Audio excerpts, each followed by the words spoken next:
Alan and I have a teammate whose name is Pete. One year, Pete told us he was going to run the Barkley Fall Classic. At this point, we had heard of the Barkley Marathons because of a film about the event that has almost no finishers, but we never heard of the BFC, the Barkley Fall Classic. So Pete prepared all summer for this mini taste of the Barkley, and he was going to get a little wooden finisher's medal if he could finish it. When he ended up coming back, so he did get his little wooden finisher's medal, but all the skin on his legs were scabbed because of the briars he had to run through. I remember thinking how I never want to do a race like that. Even less the big race, the real Barkley.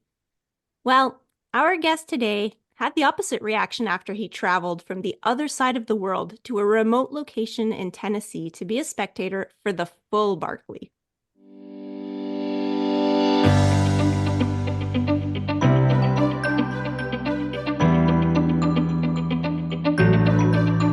Hi, and welcome to the Running Book Reviews podcast, where we review books written for runners, about runners, and by runners to help you decide if you would like to read the book for yourself. We also hope that listening to us chat about running can help keep you motivated about your own running, or maybe inspire you to try something new. My name is Liz, and with my co-host Alan, we're going to talk with author Michiel Panhuysen, Mig for short, for all the people that know him from the running world, about his book, In the Spell of the Barkley. In the Spell of the Barkley tells the story of the Barkley race, the Barkley Marathons race in Tennessee, with its history and traditions, how the author discovered it and became determined to finish the fun run in inverted commas, because we'll hear it's not that much of a fun run, and explores the reasons why participants keep coming back despite being almost guaranteed to fail. The book is a mix of the author's experience and stories of the people he met in the ultra-running world. A few people he talks about in the book are Frozen Ed, the author of the book Mig read, and the person who invited him to come to watch his first Barkley. Jared Campbell, who is the only person on the planet who is a 3-time Barkley finisher. Gary Robbins, a Canadian ultra runner who quite famously missed the cutoff by 6 seconds when completing the Barkley, and so doesn't actually count as a finisher. It's got to be one of the worst situations of not quite finishing. And Mig's friend Gideon, an ultra runner who crews Mig through several races, which he ends up finishing in part due to Gideon's help. So we'll hear some of those people. Meantime, let me tell you a little bit about Michiel Panhuysen, or Mig. Is a journalist and an ultra runner. He is a multiple-time Barkley entrant, having fallen under the spell of this event in the early 2010s when he read Frozen Ed's book, Tales from Out There. On each occasion that he entered the Barkley won. We hear that a lot about the Barkley Marathons. But not because Mig came unprepared. He ran many grueling races and events, including the Tour de Gideon, a 330-kilometer race with 24,000 meters of D+, the Petit Trot à Lyon, which you might know from the UTMB weekend, on 3 separate occasions. This is a team event that is far from being a little jaunt through the mountains, and requires immense navigation skills and some very difficult terrain over many days. And the Legends Trail, a 250-kilometer race through the Ardennes. Without further ado, welcome, Mig. Thank you. Thanks for joining us from Netherlands. First question is nearly always, so what made you decide to write this book, In the Spell of the Barkley? That's a good question. The Barkley for me is always my contact, all my efforts to get into the Barkley had to do with are based on curiosity. So at first I was reading an article from someone who did a loop in the Barkley, from a guy from Belgium, and this article made me so curious about this race that I had to visit this. So then my story, in the end, I participated 5 times at this curious race. So many people, when I was in this race, asked me to write down the things that I experienced in this race, my feelings, my emotions, and to put my words in the book. And well, this is in the end, there's a kind of pressure from inside the Barkley that made me do it. And since I'm a journalist and a writer, this was a logical thing to do, let's say. And but I have to say, to no one ever asked me this before, and it's a bit strange why I wrote the book, because everyone thought it was quite normal that I should write a book. But I wrote more books in my life. This is not my first book, and it was very difficult for me to to get to the finish, let's say, of the writing process of this book. It costed me a lot, way more than the other books I wrote before, and I asked myself why it could be, and I think it's because it's very the race, the Barkley, this event, and everything with what is around is touching your at least my soul, and it's a very emotional thing, and it affects me a lot more than all the other subjects where I wrote about, and so yeah, I think in the end it became a very personal book, and to let things get so close to yourself is, I think, is not easy. A difficult process. Yeah. Yeah, that's definitely not easy.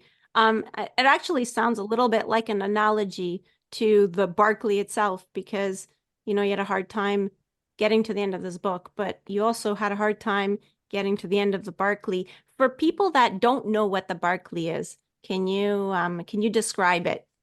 Um, yeah, I think there are not so many people who do not know anymore what the Barkley is, at least That's in true. the running community. Yeah. So it's now, if you ask me this 10 years ago, it would be more easy to tell some things that people do not know yet about the Barkley. But okay, if I tell it to someone who's not into running at all, it's the first book was described the Barkley not as a running race or a marathon, but as a foot race. It is the location of the race is in a park in eastern Tennessee in the United States, in an area which is pretty rough, which has a lot of elevation change, some hills up to uh, I think it was 3,000 feet high, a little bit more maybe, and where the track, the course takes very few trails or roads, but is mainly a kind of bushwhacking, which makes it very difficult. Another thing that makes it very difficult is the fact that you need some navigation skills because the track is not signposted. So you just get a map and a compass, and you have to find your way through this terrain. The race consists in 5 loops of about 20 miles.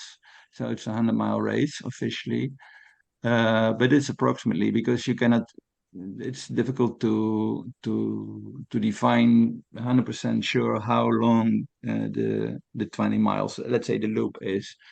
And the person who organizes this race, Lazarus Lake, Gary Cantrell, is a person that wants to challenge runners or participants to go as deep as well, deeper than they ever went before in their life.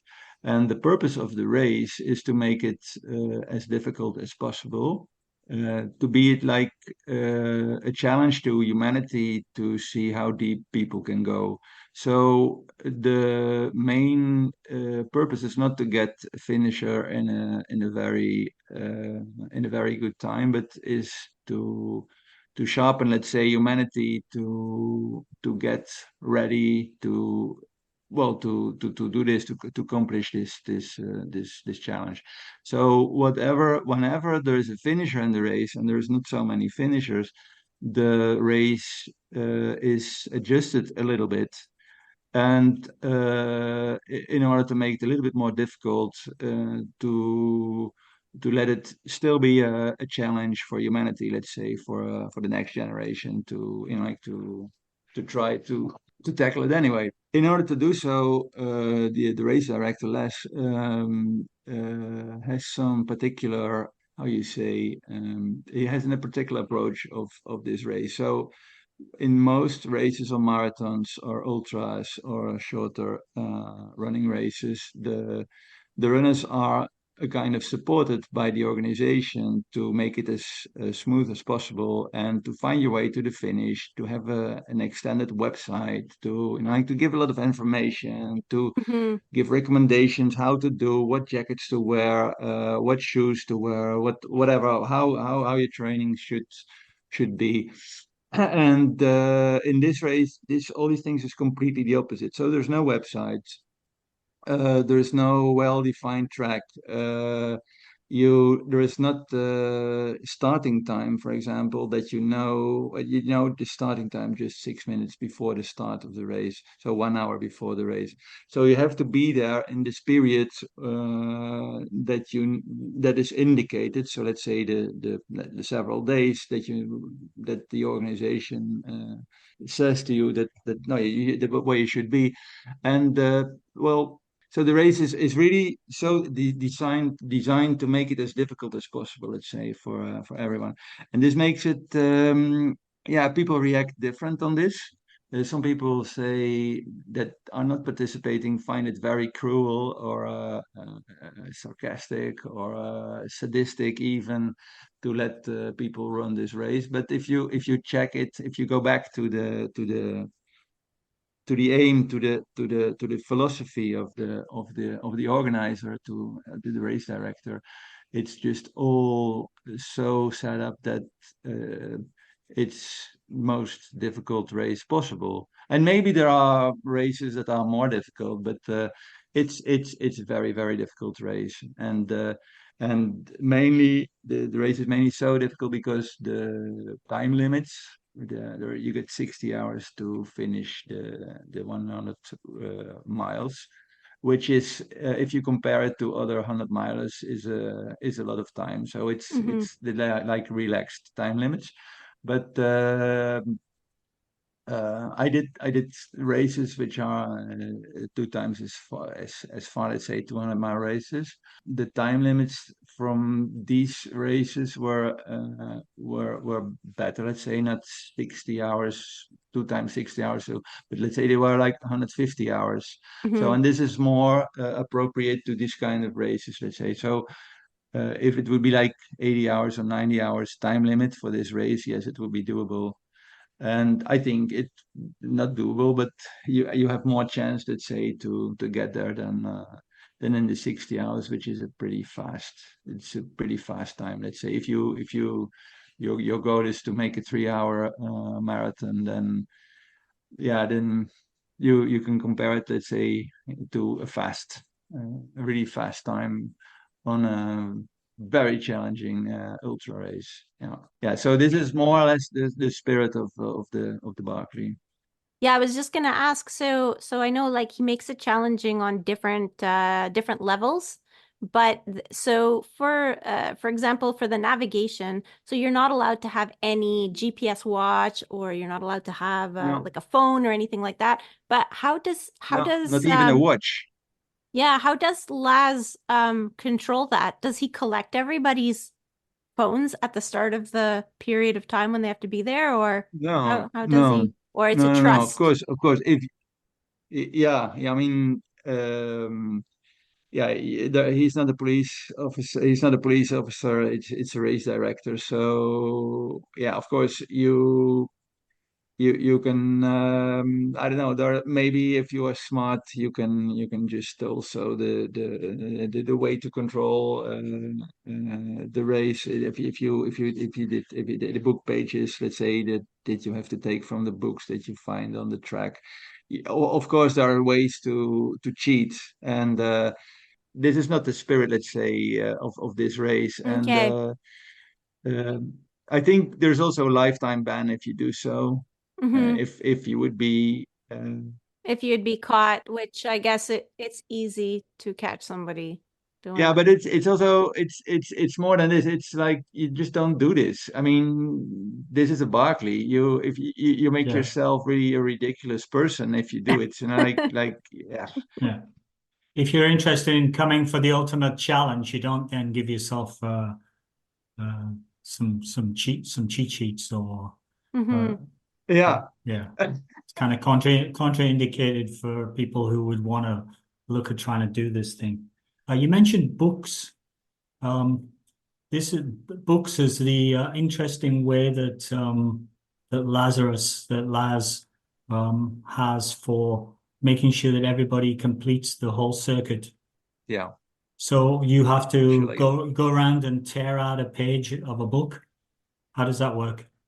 the in the 20-mile loop in this forest in Tennessee, um, Les and his friends, the days before the race or the weeks before the race, go and hide about 10, 11, 12, 13. It depends. Every year is different amount of books in, and they let them, they hide them somewhere in plastic bags so that they are covered for the moisture and the snow or whatever can happen to these books. And the runners are the spots, the exact spots of these books are noted on the map. Let's say that you get for navigation, so you know that you have to go from book one, from the start to book one to book two to book three to book four, and every loop that you start, you get the race number. Let's say a beep, like say your personal number, and the number your race number, or your loop number, is the number of the page that you have to tear from the book, from every book that you find. So if your race number is two or three or four, then you have to take all the page one, or okay, it's one, three, five, six, because uh, you cannot share the page, of course, between two runners. Hmm. And it means that also after completing the first loop, Les will count the pages. And this is a pretty stressful moment because quite sometimes the runners lost one page on the road, let's say in the forest somewhere, Oh my or it's gosh. somewhere in their rucksack or in their stuff. So it's a huge stress amount, let's say, that gives this. And also this is a part of the game, let's say, to make it more difficult, because in the first loop it will be okay, and so the second loop that the runners make, they get a new start number, so they get a new race number because the page is already gone from the book. Hmm. And so they have to collect a new set of pages during their 8 to 15 hours that they're on track. And they will get into the night or the second night or whatever, so they will be very tired, and it will be more and more difficult to collect and also to keep all your pages and not to lose them. And I think in the last race last year, quite some people had issues with losing their pages even in the third and the fourth loop. So this Oh is really no. dramatical, and but this is really Barkley drama, and so you can imagine that it's exactly the opposite way. Is that it's very un GPS. Let's say Hmm. but GPS facilitates people to do things. Let's say like this, to you know to have a high performance. everything in the or many things in the Barkley are so designed that it's the opposite way to make it more difficult. Yeah, this is in a way it fits my way of life as well. So this fits totally in my life. For example, and there are more people like also like Jared Campbell that you mentioned before, who finished 3 times this race. He is very good in going back to basics and becoming more animal, let's say, or more wild, or getting a part of the forest, let's say. And this is what's the invitation also. So it's not it's very close to it is very close to basics, and it brings you very close to your own basics. And this is what, for example, one of the things that attracts me very much to this makes the Barkley very attractive to me, let's say. It sounds to me like it's kind of designed in all aspects to try to not only break you physically but break you mentally, in terms of you've got to have everything about you, and if things start to go wrong, it can deteriorate. Things can deteriorate quite quickly. The one of the former finishers, let's say 12 years, 13 years ago, Jonathan Basham, I think he was called. I think that he said it, finisher in 2010, I think, or 11. And he said, no, 2011, and he said that he talked about disaster control, let's say. So you get into this race where, well, one thing we didn't discuss yet is fear, the fear of getting lost, for example, which uh, because of the story of the Barkley makes it really that I think that most of the runners are kind of afraid to get lost, like uh, to lose the track, to follow someone, for example, and not knowing exactly where you are on your map. And then the person you're following is gone, for example. This happens for people who are get new into this race, and do know they have no idea about the tactics or what's going to happen. And so this idea of fear, and especially getting lost, for example, in the night, is yeah, it's not nice, and it brings you mentally in a difficult position, let's say. And you got the hallucinations, especially at night, or this is the second night, or maybe the last night, if you're still there. And if you read if you read the race reports of people, of runners who are in these situations, hallucinating. Losing consciousness because they didn't sleep for hours, for days, and they do not just want to give up because they are so far in this race. So they go on and on and on, and they lose consciousness. I think also people like Jared Campbell lost several times. Just he fainted or found himself back somewhere laying on the ground, and then what? You are laying in the ground somewhere in the middle of the night. You have to invent yourself. You don't know where you are, what you're doing for some seconds, and then of course you see, oh shit, I'm running the Barkley now, and I'm losing my time, and how long I was here, and you cannot see it because you don't have a watch. You are completely deprived from all the luxury, or let's say not even luxury, but normal things that you have and that you can rely on in normal life. So you are completely out of any comfort zone that you can imagine. And you're standing up at the time, and you don't even know which way to go because you don't know in what way you fell and where you came from. Yeah. Can you Wow. and this is maybe this is exaggerated, like, but this you can have in the four or fifth loop for in an extreme form. But already, if you're not such a strong person mentally or physically, which most people are not, then you also got this in the second loop, or maybe in the first loop, or and this is the situation you put yourself into. So yeah, this is what we're talking about, and this all are different kind of what this Jonathan Basham called disaster. and there are several levels of disaster. And the best thing you do is the only thing you can do is to control this in a way. You cannot solve the problem, but you can control in a way the disaster. So to manage the disaster and to get as far as you well See, as you try to get as can. far as you can come. Yeah. The Barkley itself is quite a small event. I think if I read the book correctly, the 40 entrants, there's a limit of Yes.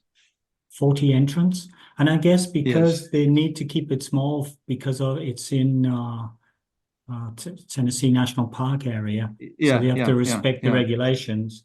There's also quite a Yes. lot of secrecy. I guess it adds to the mystique as well. There's a lot of secrecy around the Barkley.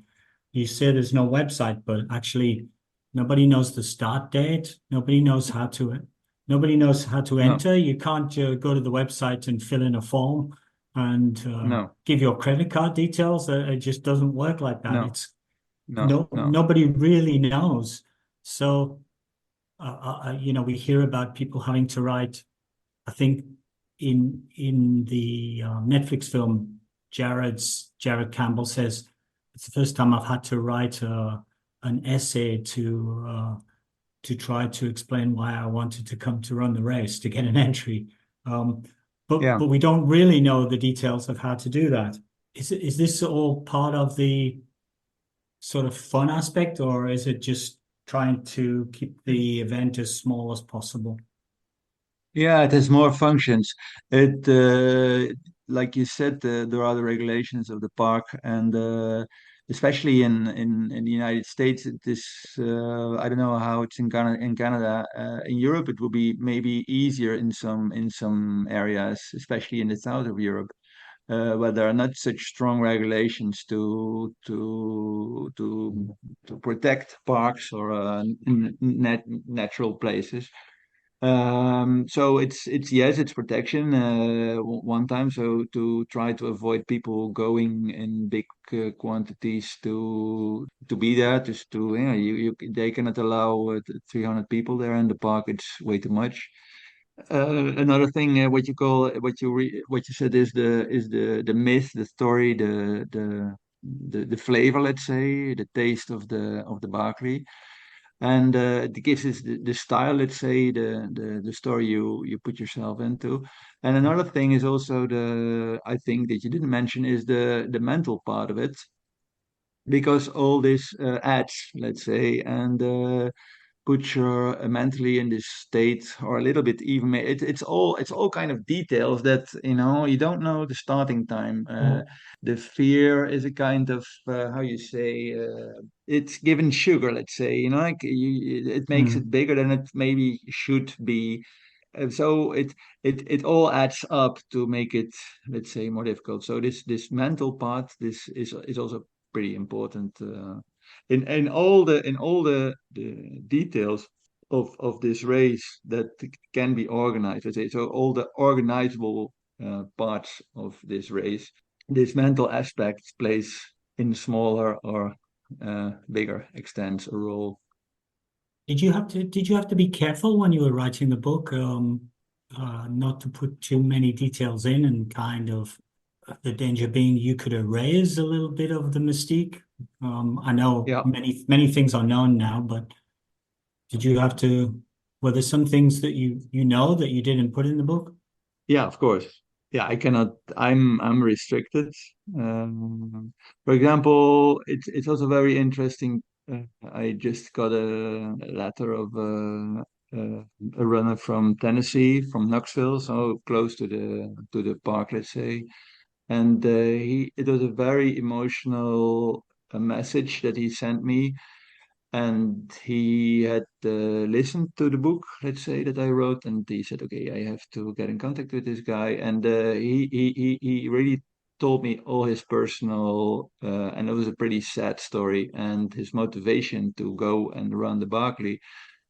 And in the end, he asked me, he said, "Okay, I have an email address. Is it the right email address to send my essay to apply for the race?" And I have this day that I have to send the because you have to send it on the right day. There's just one Oh, wow. Okay. You have to know what day to send day it of the year also. that you can apply. Okay. Yes, Oh, yes. wow. Okay. So This. so it makes it's pretty complicated.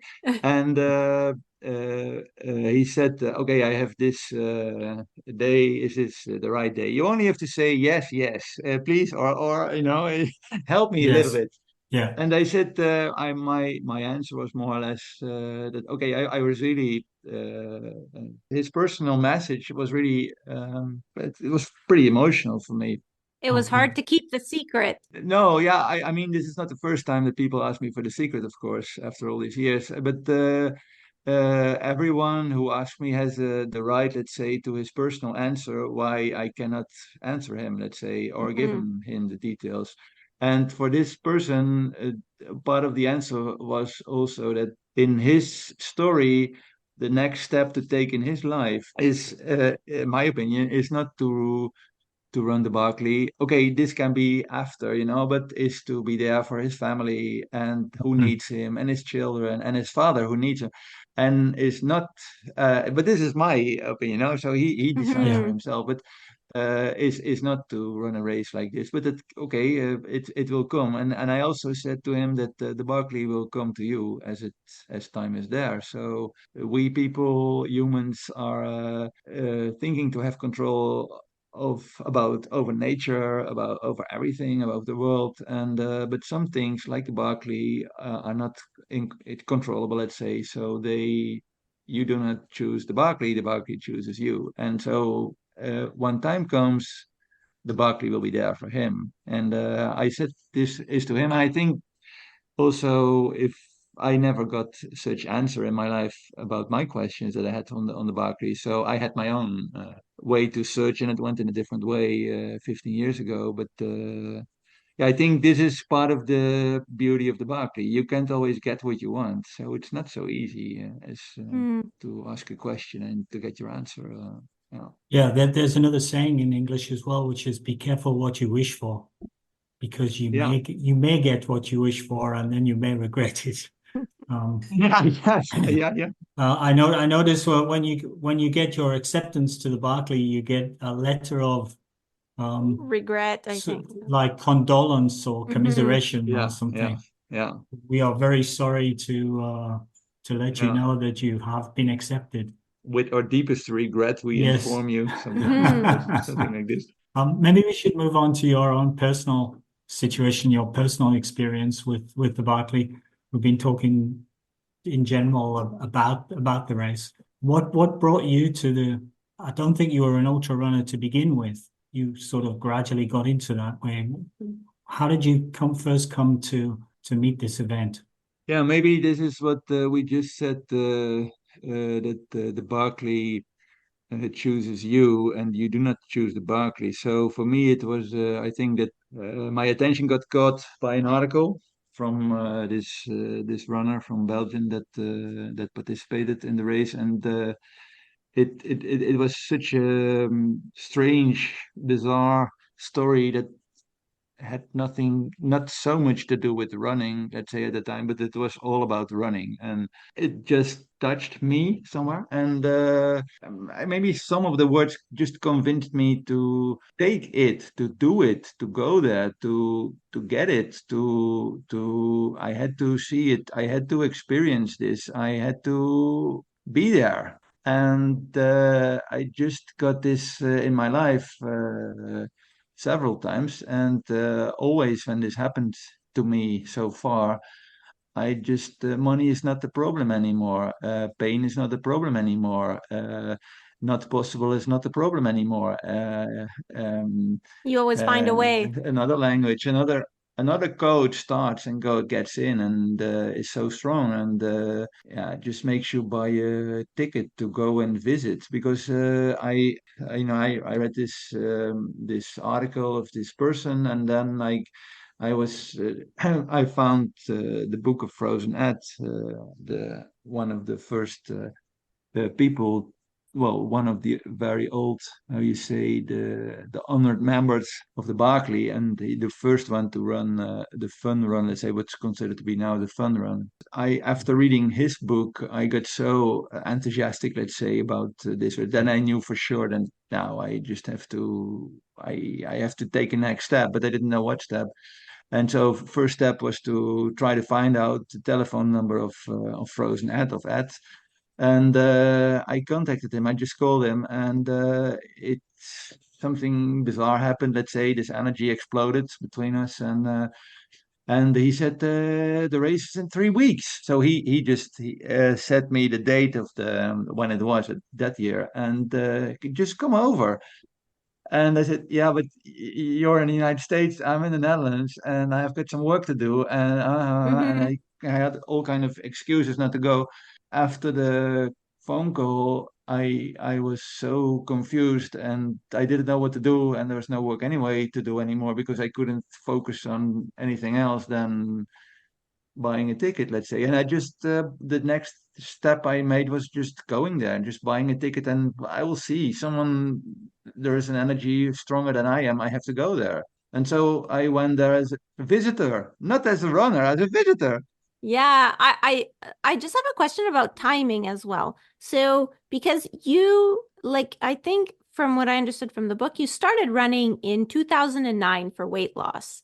Or A to little bit keep more serious, yes. yeah. And then so this was not that long afterwards that you went to see your first Barkley. No. So it was maybe like a year or two later. So where were you Yeah, in yeah. were you already an ultra runner when you went to visit the Barkley, or were you like Not at just a all. runner?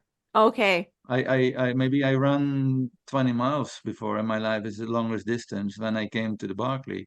Oh, wow. And so I saw my first ultra runners when I was into the Barclay. So the stories or the words or the images or the ideas or the fantasies I had about the Barclay brought me to America. Also was my first time in the United States. There I saw in the park I saw these strange people that were having this all kind of things that I never saw before in my life. That let's say running with small backpacks and with bladders filled with water, and they used all kind of products I never used in my life, and I couldn't combine this in my idea with running, and so running became something completely different than that what I was used to that until then. But okay, my running history at that time was maybe 2 years or 2.5 years, so I didn't have any experience. How you say, just experiencing this, like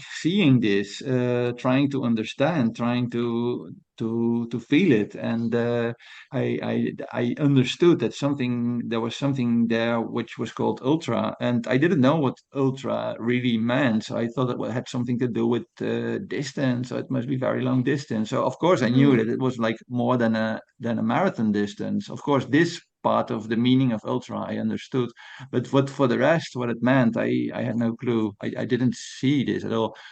And so it brought me the Barclay, visiting the Barclay brought me to this ultra community. It kept me there, let's say, in this ultra community. So the Barclay brought me to ultra, and but I That's usually it's the opposite. yeah. So but I had the luxury that at that time still this was possible because there was not. It was pre-Netflix, and Netflix made it a very a worldwide known race, let's say, way more than it was in the years before.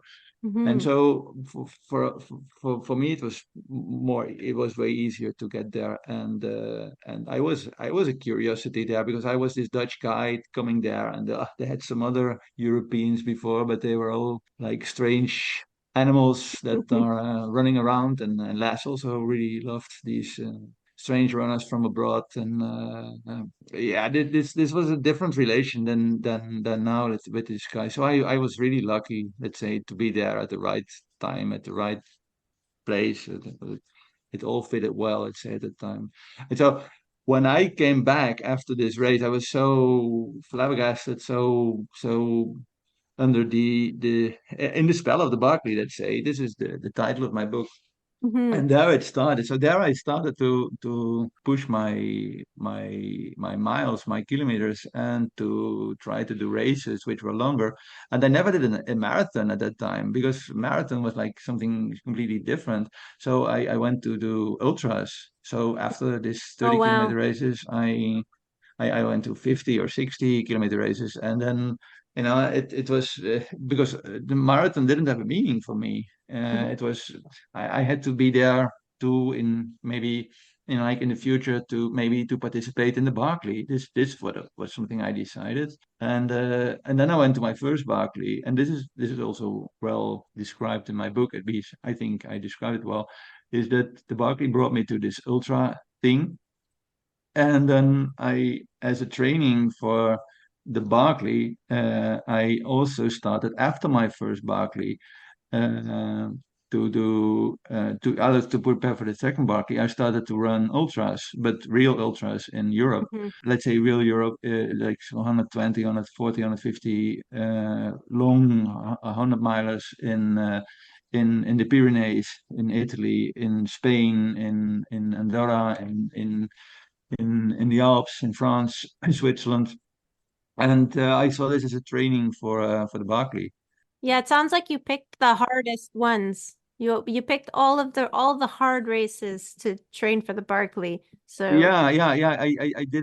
I didn't go for speed. I went for the elevation change races. So I picked up the races with relatively the most elevation change everywhere. There was this factor 1 to 10. So if you do a 100-kilometer race, I try to do a 100-kilometer race with at least 10,000 elevation. So this is 1 to 10 or 10 to 1. Okay, Yeah. mhm. so if it was even more powerful, let's say 12,000 elevation, 12,000 meters elevation for a 100-kilometer race, this was perfect because then it was even in like relatively, you don't have to make all this horizontal to run all this horizontal kilometers to get the elevation.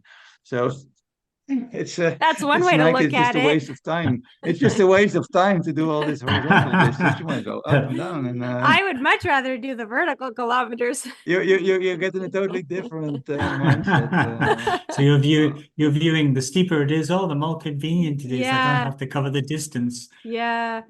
Yeah, I don't know. I'd rather cover the distance you bet. than the It's a yeah, different that's mentality. It's an it entirely sounds different mentality.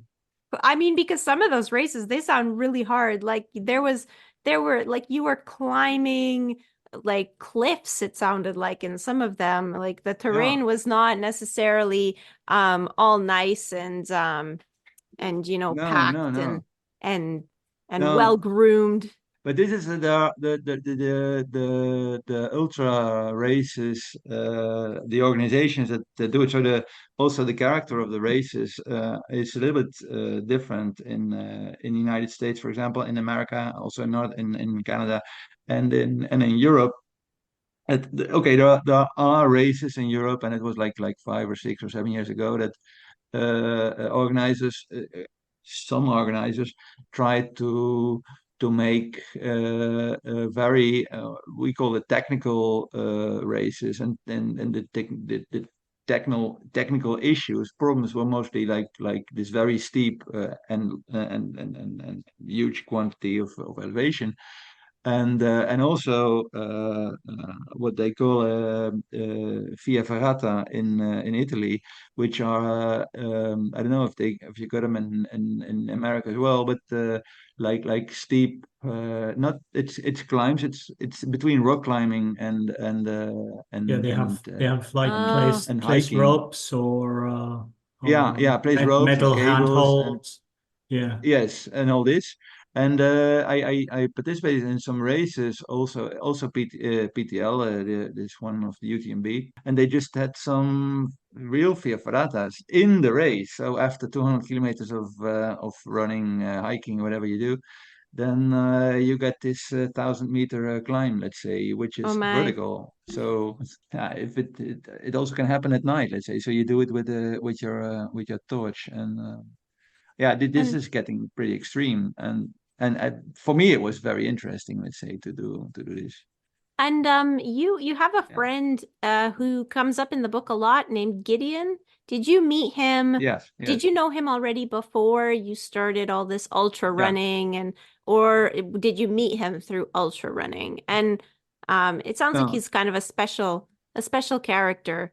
Like it sounds like you sort of learned almost to be like a robot because of him during a race. Gideon is a friend that I knew from.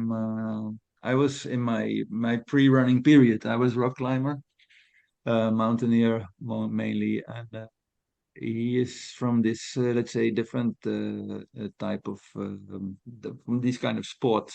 In mountain sports, he is call him old school mountaineer, and so everything which is dangerous or considered to be dangerous for him was a little bit more.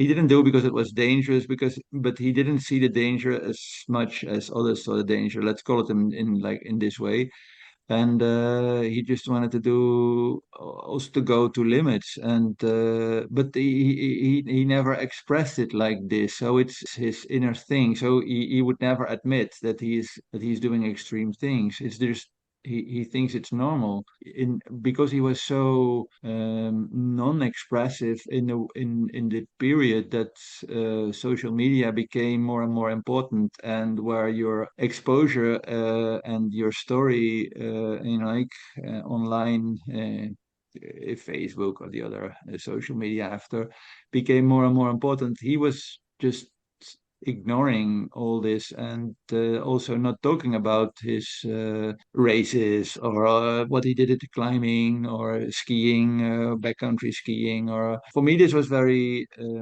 how you say, inspiring. Nowadays, we think that we know all the extreme skiers or climbers or runners, but maybe we don't know, because Hmm. some of them don't go and don't expose themselves, and maybe they don't participate in races, because participation in races makes yourself also famous, but they have their own projects, what they call, and they combine whatever they do. For example, Jared Campbell, I know that he did, before he made his own pretty extreme projects, where he combined alone or with others canyoning, rappelling in canyons or crossing canyons, and running and climbing, and like everything. So it was a multidiscipline kind of Wow. a challenge, which also goes for like 30 or 40 hours, let's say. And they did things that till now maybe are not even repeated, and but they don't really talk about it more than really necessary. So you can find online here and there some spurs of this, but there are very few people who know. And Gideon also was someone like some of these kind of persons, and he this was more attractive to me, let's say, than the people who are very exposed, and were talking all the time about this and putting pictures, and Hmm. yeah, all the secrecy about it was also very. Yeah, I guess you just have to have the pleasure of meeting them, because that's the thing. If they don't post on the internet, well, then it's limited who's gonna maybe get to know them that way. Of So course, you have to get of to know them course. somehow. And I guess it sounded like he helped you in some of your races, some of your ultras. He was your Yeah, crew. Um, yeah. and it sounds almost like he was instrumental in getting you to the finish line some of the times. Getting you through the difficult spots. Yeah. Hmm. Yeah, he basically, because he knew me quite well. He knew how to how to torture me in a How to not push your physical way, buttons. but in a mental way, and to get me Hmm. where he wanted to get me, or at least to. He was a kind of lass also, that in the way of giving an environment in which someone can perform at his or her best. Hmm. And this can be anything, like this could be like, I also said, because I was running ultras for years. I am not so active anymore in this, but then people start asking you questions about running 100 kilometers, 100 miles and stuff, and how good this is, or how special and how much skills you have for this. And I said, no, but imagine someone who's never doing some sport in his life, and at 45 years old decides to go, and because he's getting obese, and he said, okay, now I want to work on my health, and I stop smoking, and I stop drinking beers, and I stop drinking sugar products or whatever, and I go do some sport. And imagine this person to get to his first 10 kilometers running. This is so much of an accomplishment, let's say, for Mm-hmm. me, and this is so much more so difficult if you compare it to run, let's say, for you guys that are running marathons, to go and train for 100 kilometers. This is just like Mm-hmm. you go and train for some months and you run 100 kilometers if you really want to, or you if and now you can, if you say, okay, I hike half of it, you hike half of it, then you run the other half of it. But imagine a person who never did some sport in his life to Yeah. go Yeah. for his first hour of running. Yeah, you have to Yeah. change, transform your life. So much more steps than for us to do it. Yeah, yeah, that's Oh, very true. I think and there's a lot of runners that come from that background. Maybe they used to do sports and then they didn't do any sports while their kids were growing up and yes. they get into running and all of a sudden they're running 10 kilometers. They've changed their whole life and their diet and everything and Yeah. they're more healthy and they look at all the other runners around them and think, oh, well, I'm not that good because I'm only running 10 kilometers and they're running marathons. But, it's true that for us, it was a matter of, well, we were running already and now we're running longer. So we didn't change much. Those people, they have to change so Yeah. many things to get to running Yeah. 10 kilometers. And I think many marathon runners, they forget about this. Like they look at their neighbors and they say, okay, you are not healthy. Look at me, I'm healthy. And but imagine what it takes to for people, and there are so many of them that feel this urge to go and start running and make these first steps and go for the first time of their life. Not they do the first from their house to the end of the road, let's say, or Hmm. to whatever they do. But the first 100 meters of running, they are destroyed. I mean, after 100 meters of running, they just collapse, and they have to go 100 times further than this to accomplish a 10 kilometers. And also, they have to Yeah, get past their own psychology, their own doubts about yeah, their abilities. And I guess a bit yeah, similar to ultra running. Like, you have yeah. The doubts and, principles are the same, I think. Yeah, Reading the book, it seemed like at one point, I think when you were fully in the grip of, okay, this Barkley thing, I have to try to achieve it if I can. At one point, you become very obsessed almost with ultra running and training and doing a lot of quite extreme events to try to build your not only your physical capability but also your mental toughness and your ability to.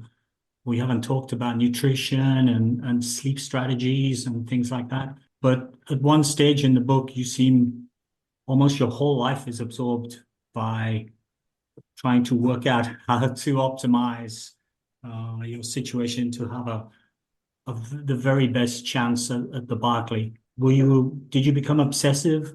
yeah, obsessive, or how you call it? It's neurotic, maybe. If I look back, I think I was just looking for some existential issues. You're trying to find out why you exist, but you also and why you live, and what gives meaning to life. And of course, ultra running gives a lot of meaning of life. This is okay, but it's instant. It's instant goals, let's say. So it's very easy to find. This is what I learned. These are easy solutions, but still, is it? It's a very for me. It's also became a very good way to understand myself a little bit more. And this is also a question that I had this curiosity about who am I. It's more, and then it becomes philosophical. It's about the self. Who are you?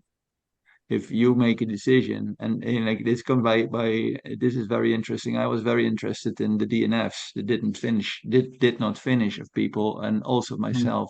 So if you are in these extreme situations like the Barkley or any other ultra, and then after 30 or 50 or 75 hours of running and racing and being out in the rain and not sleeping or bad sleeping and vomiting after not digesting whatever you try to eat, and you're feeling so miserable that you finally decide to quit the race. And then you get at this point, at this place, and you're so in trouble with yourself, let's say, and the only thing you want to do is to stop all this suffering. And at some point you say, I will quit.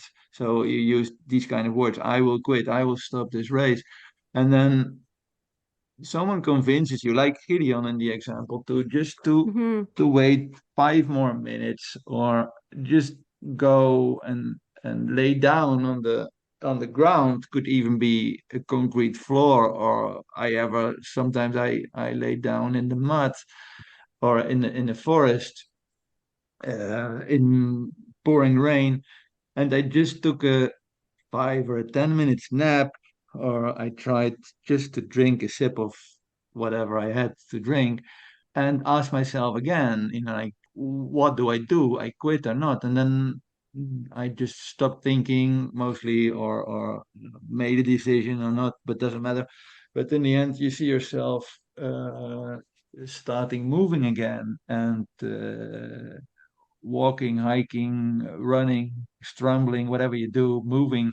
20 hours later, you finish a race. Hmm. And that happened many times to me. And then you can ask yourself, who was this I that decided to stop at that point? And who was the I that decided to go on? So are there two me eyes? Are there two selves that are in your brain? Or okay, Yeah. I'm not the real philosopher. I don't know the rules of the game of the philosophical game, but for me this was a very interesting. These were very interesting moments, by peeling off all the layers, let's say, that you have around you, that makes you a normal modern person. If you put your body and your mind in such a situation of such race, at these, like, not sleeping, not eating, pushing your body to these limits, then I still didn't die. So it's life Hmm. still went on. So you get a very pure version of yourself, let's say, at some of these points, and this is very interesting. At least I thought it was very interesting. The story we hear about people is that they talk about everything being stripped away and them being completely raw. I think you've described it well, that you find something basic of your essential self. Yeah, I think that's kind of how you're trying to describe it, or how I'm hearing it. And we hear that yeah, described by people in ultra runs. And I think this is part of the reason why people keep coming back to do them. Although I don't know, like I had to say that maybe this could also be a reason why you do one and done, like because yeah, it sounds like it's a hard place to be. It doesn't sound like it's an easy place to be, to yeah. because Because if you quit, then what do you make of that? Like then you're gonna finish, you're gonna see yourself as like you're gonna ask yourself, are you weak? Are you mentally weak, or are you a quitter? Is that what you do in life? And this could, go on and on, into you questioning everything that you choose on a regular basis. And so like it's not really an easy place to be. And some people, they just like you wanted to go back and see yourself, I guess, for who you are again and again and again and again. And to do it one time, this is for myself now, at the point where I'm now, mhm, and I'm looking back. I am still not 100% sure why I understand myself to do it a first time, and maybe to get into this situation, and to get over the situation, and to finish anyway after such kind of self-destruction that you did in this race. And I can understand it in a healthy way, let's say, to do it one time, but why you're going to do it a second time? I mean, you found out how it worked, but okay, then I can say the second time you find out that it works a little bit different. Mm-hmm. So you discover another I, so you discover another Oh. person, and the third time it happens to you, you again, it always is a slightly different thing that happens. Then you can ask yourself, this becomes like an addiction, and this, I think for me in 2017, for example, I was running and races and projects that I mixed, that I mixed this up. So I had self-organized challenges and races, like 200-kilometer race and a 250-kilometer race, and 6 weeks after I had a short one, like a 100-kilometer race. And then again, I did some 50 kilometers for myself somewhere. And then at night, after work, and in horrible conditions. And then there was the 300-kilometer race. And then 6 weeks later, there was again. So I did every 6 weeks, there was another challenge like this. And then it became a structure, it became a parallel world in which you feel yourself secure, and where many of the questions everyone has in his life, sooner or later, have their logic answers, because it's all put into frames like, okay, if you make the decision to stop, it's a DNF. Okay, it's a status, you have a DNF. So, oh, you didn't do it, and then you just find afterward, after you make the decision, you find, mostly it goes like this, you find your story about why you did it. Yeah, my feet hurt so much, and I had to vomit already 3 times, and Mm-hmm. I don't want to destroy the rest of my season of races. And there are, if you look at the excuses that runners make after a DNF, it's very interesting. Let's say, you can, if I think a social or a psychologist could really make some interesting article about that. It's kind of, well, how you say, you defend your own story, but you Mm-hmm. know all this before you start the race. I don't know. It's just very interesting to deal with this with this terrain. Maybe there's another book for you there, Mick. You can write a book called DNF and Yeah, give all the analysis. I think so. Yes. I think also you touched on it a little bit when you talked about the DNF and the vomiting, and you talked about hallucinations. And those two things, they seem to be very common in ultra running. Like, people will be vomiting during the night and they will be hallucinating after like 3 days or something along those lines. Yeah, of course. But Yeah. are there any, so you did touch on it a little bit. You said sleep strategy. I know in the book you tried to come up with a sleep strategy, but was the goal of the sleep strategy to avoid hallucinating? Like, can you avoid it, or is it unavoidable? And what about the vomiting? Can you have a nutrition strategy where everything goes fine? Because it sounds like these two Yeah. things are almost a given in ultra running, is Yeah. you're going to be Yeah. vomiting This and you're is. going to be Yeah, but hallucinating. but we just talked about, or I talked about this disaster management or disaster Mm-hmm. control. These are all kind of disasters. There are more kind of disasters like trench feet or I think most runners have no idea what trench foot is. no, So yeah, you no, can. the Google it, Google it. Yeah, I think everyone has to, but this is, I think, it's a kind of experience for yourself once you get into this world and you run these kind of races. Then you find solutions for that work for you, because what works for me will not, maybe you can try to do this, to apply the same strategy, but I don't know if Mhm. it will work for you as well. So you just have to test it and to try it, and to see what works for you.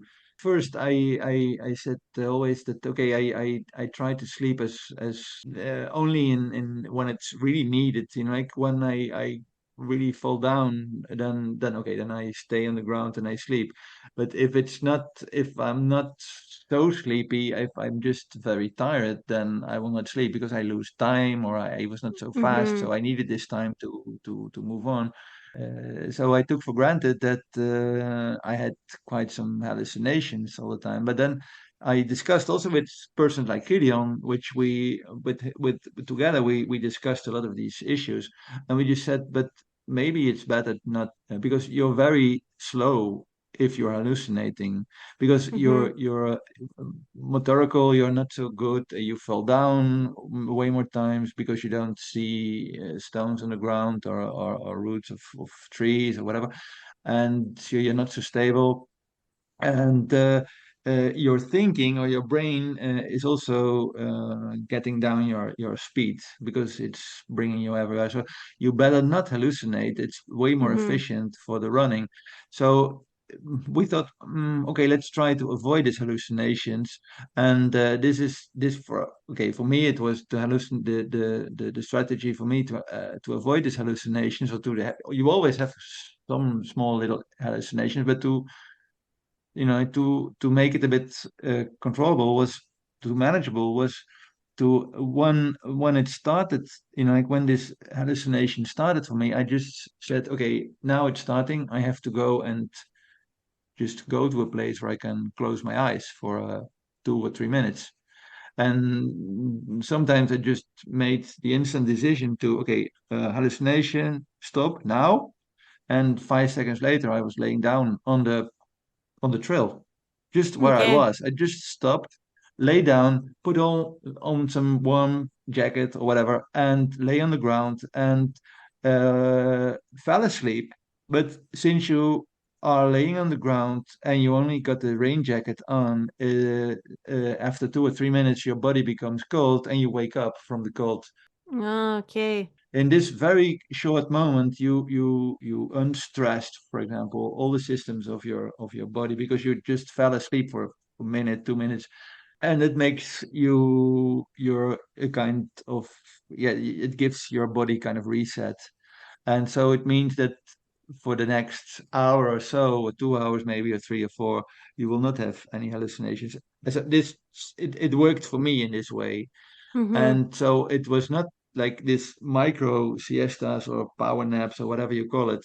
They were never longer than 3 or 4 minutes. And Oh, wow. it helped me to get through the night without hallucinations. And when the day comes after the night, when the daylight starts, mostly the hallucinations also go, because your vision is more clear. You're more focused. The people around you, if you see them, they start talking. Your biorhythm is, let's say, in another modus. Mm-hmm. Yeah, the nights are the difficult problems. And for the so this is for the hallucinations, and for the vomiting, it's also a matter of trial and error, that you will find out in trainings and in races what you can eat or not. There are many long runners or ultra sporters do not use these power gels, for example, Mm-hmm. because they are too acid. Most acidic products have a bad negative effect on your stomach, and also this works different for. I also have a friend who easily runs 50 hours on gels, and Wow. he just goes on, give me a gel, give me a gel, give me a gel, give me a gel, and he just makes it, and he trains his stomach, like, to support the gels. And okay, this is another strategy that you can apply. And this person, that he also is very good in getting rid of the sleep and also the hallucinations by just taking caffeine. Okay. So that can But help. I am also, to be honest, I knew that you have to take care also, that I think, but I'm not sure about this, that caffeine is also on the doping list after a certain amount of, you can have a maximum of caffeine, I think. So yeah, you shouldn't. It's like it's on the border. Mm-hmm. Let's say it's limit. You shouldn't Also, yeah. experiment too much with this. Also, some people don't feel very good. Like some people don't process caffeine very well, so they get all jittery, and No, then that might not no, be very good yeah. either. No, but if you go well on it and it's allowed, then okay, you can do it. Hmm. So it is what I say. Everyone is looking for his own strategies, and of course, all these runners and people who are in these situations, they exchange information about it. And In the book, it describes it well, but you did a phenomenal amount of training in terms of conditioning, sleep strategy, nutrition strategy, D plus, multiple day events, some of the toughest events we see anywhere in the ultra running community. You did all of this training, and you've also had I think, five tries at the Barkley marathons. Yeah, yes, that's right. Um, in the Barclays, it's a five loop, and if you do three loops, that's called the fun run. You get a fun run designation for completing three loops. In your five attempts, you never managed to complete the three loops. I find it hard to imagine there's anyone who trains harder or more vigorously than you make. How come? it defines the difficulty of the Barkley. Let's say you have to be a better runner. I'm not. I'm not. I'm too weak. Oh, I don't know. I don't know about that. This is It the doesn't. Barkley. We're talking about the Barkley. I think I'm starting to get an idea of how difficult this event is. Hmm. I think. Yeah, this is a good. I've got a friend, another friend who from Netherlands that I was training with and running with, also in the Alps, and he managed to run a fun run 2 years ago in the Barclay, and Wow. so this is the three loops within 40 hours. But I think he's more than a class better than I am. So he's more than a level better runner than I am. Let's say to be. If you check that, I was never in this extreme races. I was never running. Okay, except one race. This team race. I was running top 10 several times in the PTL. He was, for example, I didn't win it, but he was second in this place. So I was top. I called myself top 10, which was a good place. And he said, "Okay, I am." He was second, like he was in the podium in Hmm. with his. So this is just this slight difference, or not so slight difference in power and technique. In well, he's just Hmm. a better runner. I mean, Yeah. we cannot all be there is one, two, three, and this is the podium. Let's say there's not 30 people. There's not place for 30 people on the podium, and I'm just somewhere. So not only do you have to be tough and keep going and be able to sustain an effort and navigate and move through difficult terrain, but you have to do this quite quickly as well. That's what you're saying. You have to be strong and fast as well as all of the other things.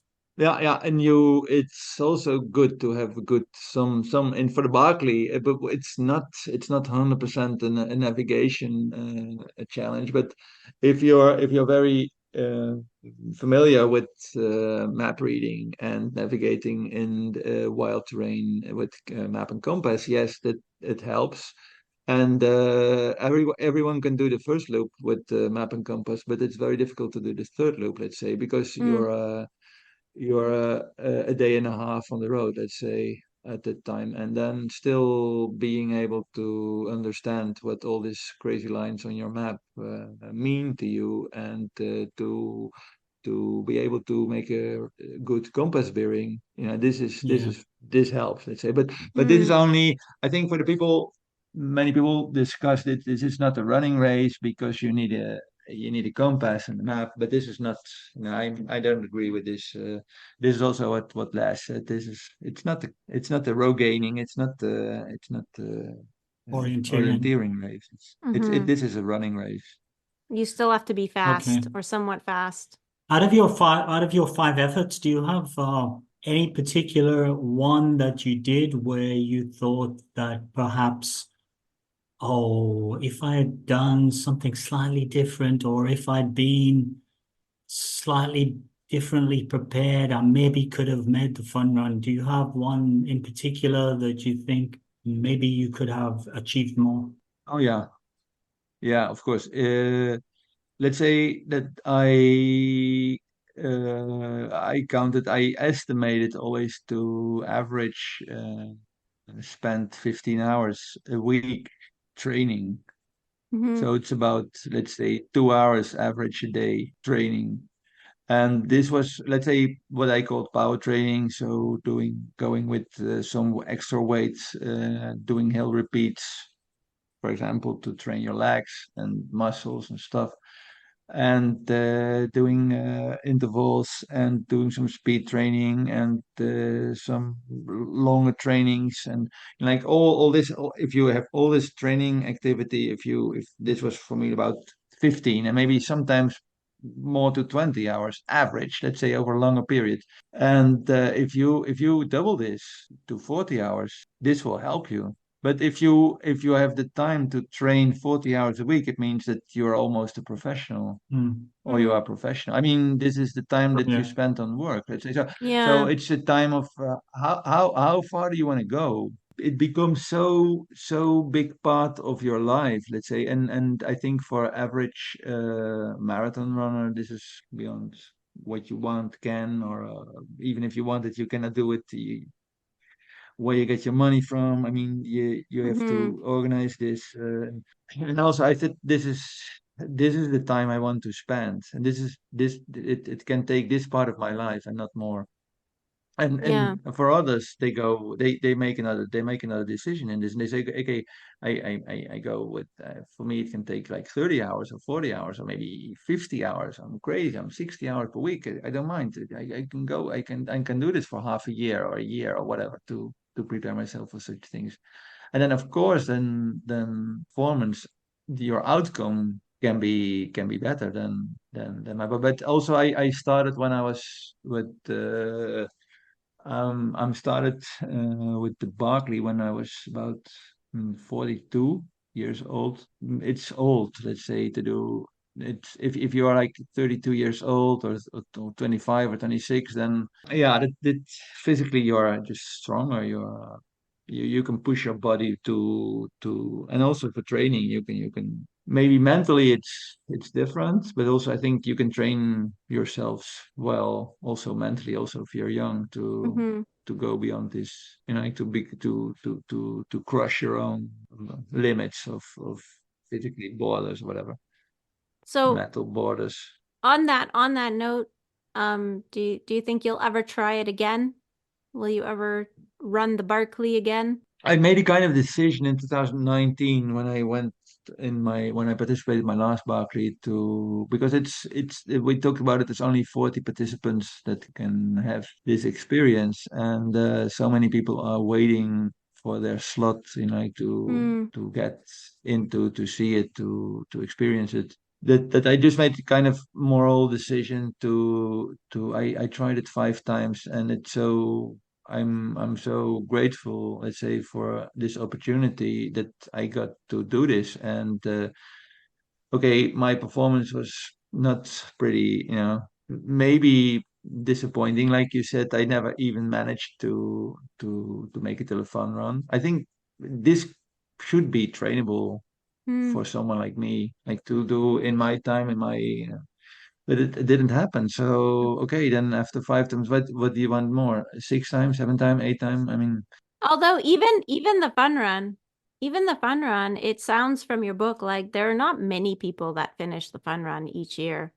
there are way more people that finish the fun run, of course, than that Oh, finish. But yes, from yes. all the participants, maybe 20% or 15%, something like this, can Hmm. will reach the fun run. And but most people that do the fun run also come back, in order to, because they make a real chance, or way more chance, to go into loop 4 or even 5, or to finish it. Hmm. If you once finish the fun run, then also the motivation can be even maybe stronger, or maybe you're more motivated to organize your life in such a way that you can be, candidate for a finish. So then at least they will, in their next race in the Barclay, will again repeat this fun run. Yeah. So because they are so strong and fit for a finish. But also, for example, someone that really was for me the person in the Barkley. He was my Barkley hero, as I say, Jared Campbell. I think after all, he also participated 3 or 4 times in which he didn't reach the finish. But I Right. think most of the time he made a fun run, and Mm-hmm. one time he broke his ankle after some books, and so he just finished Mm-hmm. the one loop. But this is Wow. also like the spirit of, imagine that people are quite some runners are so motivated, to do this and to at least to finish the loop, that even if they break a leg, they just go on. Breaking an ankle is not an excuse, let's say, at least not to. Not to a Barkley participant. Yeah, I mean, this is for extreme radical Mm-hmm. Yeah. barkers, let's say. But yeah, On the fun run, I think there's only 2 or 3 women who've ever completed a fun run, and no woman has yeah, ever finished the Barkley. I think there've no, been 15 finishes or something like this. yeah, Why do you think that is? Is it because there's less women trying it? yes. Um, and who could be maybe a good candidate for the to be the first woman? Yeah, the woman thing is a very interesting side of the Barkley story, let's say. And yeah, what you just said, relatively less women are interested to participate, are challenged by something like the Barkley. On the other hand, there's always been historically been this story, but it was more like a joke. But at this time, you cannot, it's not funny or something like this anymore. I think that everyone really at this point wants a woman to finish the Barkley. I think if now there will be a female finisher, it will be such relief for so many people. Last the big race director included. This is the thing that has to happen now. This, I think most people that are a little bit into the Barkley feel this will be like beautiful if there will be like a woman to finish the Barkley. And I have in my system, I wrote in the English version of my book, I wrote an extra chapter about Jasmine Paris. And Jasmine Paris is a Scottish woman runner, and she has a family, children, veterinarian working in the university, at least when I interviewed her I think it was in Glasgow. She's a very dedicated, very, very mental and physically strong runner. And she is the second one to finish a fun run. And also the third one to finish a fun run, because she had 2 fun runs, I think, last year and the year before she finished a fun run. And last year she was even allowed to get into the fourth loop because she was faster in her fun run under 36 hours, so she could get into the fourth loop. And I think this is the logic. This is a logic sequence of many finishers, male finishers till now, that they didn't finish at their first time at their first Barkley, but they just needed, like to get known with the system, to get familiar with how you prepare, how it works, and to get also the Barkley virus maybe deeper in your system.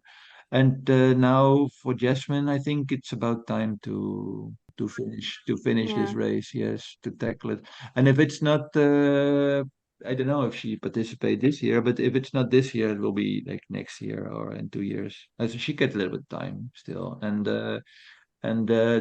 it's about time now, yes, to do it for her. I think she makes a very good chance to. But then again, Jasmine and her training and her, like, it's not only up to her. You have to be a little bit lucky, if it's raining or there are very bad conditions all the time. If it's raining like for 40 hours, then you get a very, very, very tough time. Mm-hmm. And if it's very foggy, it can be very foggy in these hills there around Knoxville. Then it's a disaster, and it takes so much time then to navigate, and you're on this wide out all the time, and so it's so depressing. Let's say it's an extra challenge to to get through it. And so if she has to fly from Europe, so if she had some infection or something happens in her, like she misses a flight or whatever can happen then traveling, or then you get something with your jet lag. There's a lot of details that can go wrong. So everything has to fit in the right position. And I think that I hope very much, and I think that it's possible that Jasmine Paris will finish. It will be good for the race. Yeah, and of course there are other very strong female runners at this time, but they Hmm. didn't. They at this time do not have the experience. She has an advantage, let's say, on them because she is okay. The first female fun runner did it, I think, like 25 years ago. So she's not in the race anymore, and Jasmine is the person to. Do it the most recently. Yeah, it's a beautiful story about her. Yeah, she's inspiring a lot of girls and other women to do this kind of things, to go and train for very extreme races like this. Yeah, Wow. so this is good for the running also. I think Hmm. it makes it better. It does. And Yeah. there's so much in the book that we didn't talk about, but No. that listeners can read if they get a copy of the book. And is there a place that you prefer that they buy the book, or is Amazon okay? Yeah, I don't know because I think Amazon is the best. I don't know how it works to ship overseas. For Europe, I had some other options, let's say, but to buy the book in Canada or United States, I don't know. Yeah, I mean, we have listeners that are in Europe, so if Yeah, about a quarter of our listeners. yeah, so if you Yeah, want to give the European connections that you prefer they use, for the rest of us, we'll just use Amazon.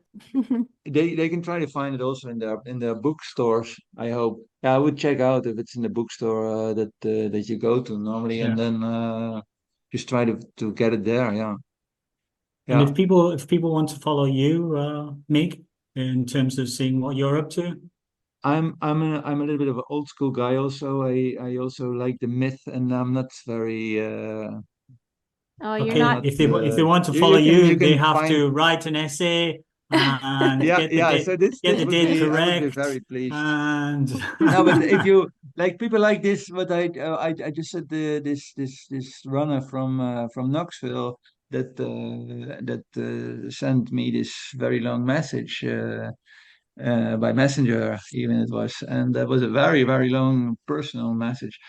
Yeah, then everyone who reaches me in this way, I will give a very personal answer back, let's say, and I prefer this one to one than people following me. But because if they follow me now, they will be like more like climbing and vertical because that's what you are. challenges Yeah. that are not so much more to do with running.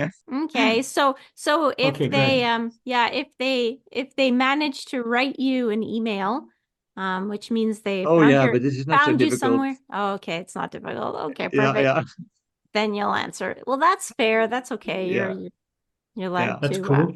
mhm. A bit of mystique around the author of the Barkley Mystique. Mhm.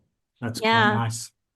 And yeah, don't worry, we'll email you the link to the episode when it comes out. So Oh, you get to great, listen to great, it. You great. don't Thank have to you. follow us on social Yeah, media. yeah. Okay, thank you. Thank you. Should we give our summaries? Yeah. Okay. Let me give my summary on In the Spell of the Barkley from Mick Panhuysen. The book's a captivating read. Yeah, I think you get sucked in quickly into the book, and the pages turn fast. You get a great insight into how an event can become a kind of obsession and consume all your thoughts and all your time because it demands so much of you. Some of the training in the book that we saw Mick do, that he was designing for himself, was quite crazy because it had not only physical elements but mental elements. I'm thinking back to the kind of Sisyphus rock training where you would load rocks into a backpack, run up a hill, unload the rocks, then go back down the hill, load up some more rocks. I think Oh, why would you do that? That's crazy. But it's not only physical training, but it's sort of mental training yourself, or running through a trail, but there's no trail to the normal person. There's no trail at all, and you're just going through, and you're training yourself to be, mentally ready to bushwhack through some of the Barkley course. So, the insight also into some of the successful Barkley competitors. So you pick some of the people who are successful, and Gary Robbins, who is the most famous unsuccessful person, and you give some insight into those individuals. We didn't talk about that in the podcast, but it was fascinating to hear your little analysis and things you learned from some of the people who did complete. And you gave us the example of Jared Campbell, who is the best Barkley finisher in terms of doing it 3 times. Also, a fascinating thing is how easy it is for everything to unravel on the Barkley, where everything seems in control, and then some small thing goes wrong. You don't have the energy levels to cope with it, or you don't have the mental capacity to cope with it, or suddenly you're lost. The person who you were following is not there anymore, and then it all just goes into an avalanche of disaster, which, reading it from the outside in the safety of your own home, is quite fascinating. So a great book, Meg, well written and presented, and a fantastic read. Thank you. I guess I'll just touch a little bit more on the presentation, because the cover art for the book is like absolutely wonderful. I mean, it Nice. represents the Barkley very well. Once you've read the book, it's got a bunch of little elements. It has the bugle, the compass, the number plate, people going in different directions. I've posted a picture in our stories on Instagram, but I mean, when the episode comes out, there'll be a picture on Instagram, Facebook, X, with the picture of the book cover. I mean, it's really well done.